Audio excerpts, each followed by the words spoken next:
సరే, ఈరోజు ఇందాక వీడియో రాలేదు, మళ్ళీ చేస్తున్నాను.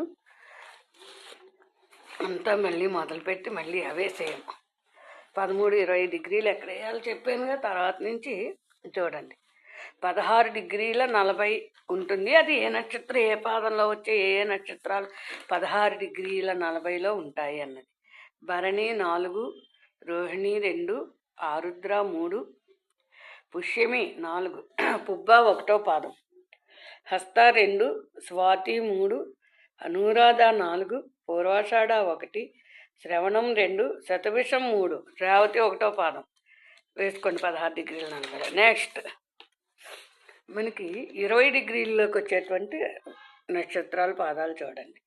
భరణి 2, రోహిణి 3, ఆరుద్ర 4, ఆశ్లేష 1, పుబ్బ 2, హస్త 3, స్వాతి 4, జ్యేష్ఠ నక్షత్రం 1వ పాదం, పూర్వాషాఢ 2, శ్రవణం 3, శతభిషం 4, రేవతి 2 గుర్తుపెట్టుకోండి. నెక్స్ట్ 23°20లోకి వచ్చేవి.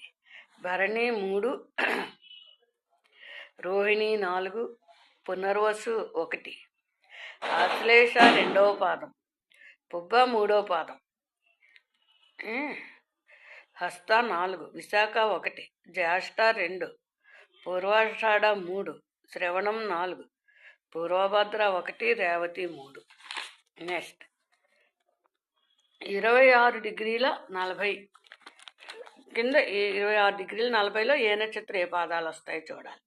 భరణి 4, మృగశిర 1, పునర్వసు 2, ఆశ్లేష 2, పుబ్బ 4, చిత్త 1, విశాఖ 2, జ్యేష్ఠ 3, పూర్వాషాఢ 4, ధనిష్ట 1, పూర్వభద్ర 2, రేవతి 2. థ్యాంక్స్. నెక్స్ట్ 30°లోకి వేయాల్సిన నక్షత్ర పాదాలు చూడండి.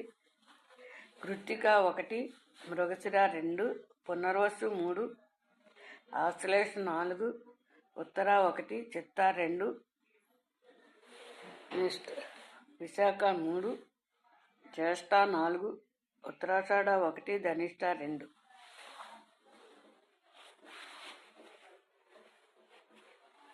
ధనిష్ట 2, పూర్వభద్ర 3, రేవతి 4. ఇవన్నీ కూడా 30°లో వేయాలి. ఇదండి ఈరోజు పాఠం. చక్కగా